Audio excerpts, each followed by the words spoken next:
The Curse of the Snake Girl. In a small village of Salandra, tucked between rolling hills and dense forests, there lived a girl named Mira. Mira was beautiful, with striking green eyes and hair as black as midnight.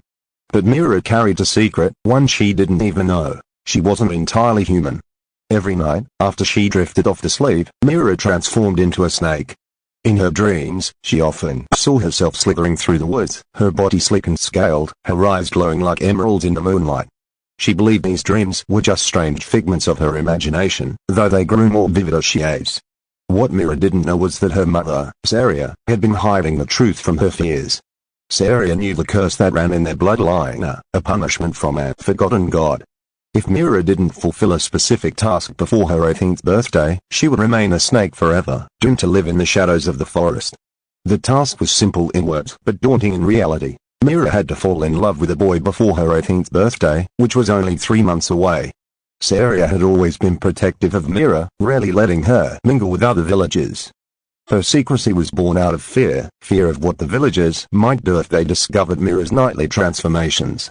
But as Mira's birthday approached, Saria realized she could no longer protect her daughter alone. One crisp autumn morning, Mira sat by the window, staring at the forest. "Mother," she said, her voice thoughtful, "I keep having these strange dreams about being a snake. They feel so real." Saria froze, the knife in her hand trembling slightly as she chopped vegetables. "Dreams can be strange things, Mira. They don't always mean something. But they're always the same," Mira pressed. "Last night, I even felt the cold earth under me. It scared me." Saria hesitated, then sighed deeply. "Mira, there's something you need to know." She set down the knife and turned to face her daughter, her face pale. "Those aren't dreams. They're real." Mira's eyes whitened. "What are you talking about?" You're not just a girl," Saria said, her voice trembling. "You've been cursed. Every night, you turn into a snake. It's been happening since you were a baby." Mira stumbled back, her breath catching. "No, that's not possible. I've kept it from you to protect you," Saria continued. "But there's more. If you don't fulfill a task before your 18th birthday, you'll remain a snake forever." "What task?" Mira whispered, her voice shaking. "You must fall in love with a boy," Saria said. "Truly and completely." Mira's heart sank. Love? She'd never even spoken to a boy beyond polite greetings in the village. The idea of falling in love in just 3 months felt impossible. That night, as Mira lay in bed, the transformation took hold.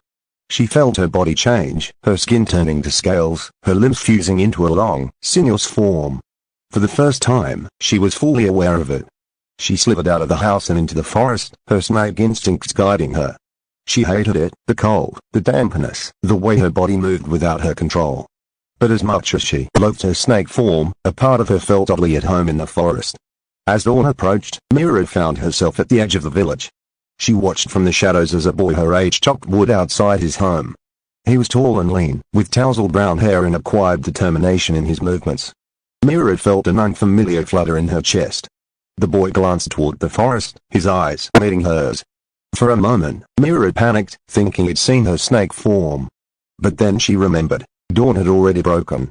She was human again. "Who's there?" the boy called out, his voice steady but curious. Mira hesitated, then stepped forward. "I'm sorry. I didn't mean to disturb you." The boy smiled. "You're not disturbing me. I'm Caurse. I don't think we've met before." "I'm Mira," she said softly. Over the next few weeks, Mira found herself drawn to Caurse. He was kind and patient, always listening to her with genuine interest. They spent hours talking by the river, walking through the village, and laughing at each other's stories. But Mira couldn't bring herself to tell him the truth. Every night, she still turned into a snake, slithering through the forest, her fear of being discovered growing with each passing day. One night, as she moved through the woods in her snake form, Mira heard voices. She slithered closer and saw a group of villagers gathered around a campfire. "There's a monster in these woods," one of them said, his voice low. "A snake as big as a man. It's been seen near the village at night. We should hunt it," another said. Mira's blood ran cold. If they found her, they would kill her without hesitation. The next day, Mira sat with Caurse by the river. She knew she had to tell him the truth, but the words caught in her throat. "Caurse," she began, her voice trembling, "have you ever felt like you're hiding something so big, it could change everything?" Caurse looked at her, his expression thoughtful. "I think everyone has secrets, Mira. But sometimes, sharing them can bring you closer to the people you trust. Mira took a deep breath. There's something I need to tell you. But before she could continue, a scream echoed from the village. They both turned and saw smoke rising in the distance. The hunters, Kian said, his voice urgent. They must have found something. Panic gripped Mira. If the hunters had discovered her secret, it was over. She grabbed Kian's arm. You have to promise me something. Anything, he said.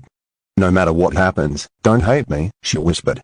That night, Mira didn't wait for the transformation to take her. She walked into the forest, determined to confront the hunters before they could harm anyone, or who. As she slithered into her snake form, she heard footsteps approaching. Kian emerged from the shadows, his face pale. Mira? He whispered, his voice trembling. She froze, realizing he had followed her. He had seen everything. Kian stared at her, his eyes wide but not filled with fear.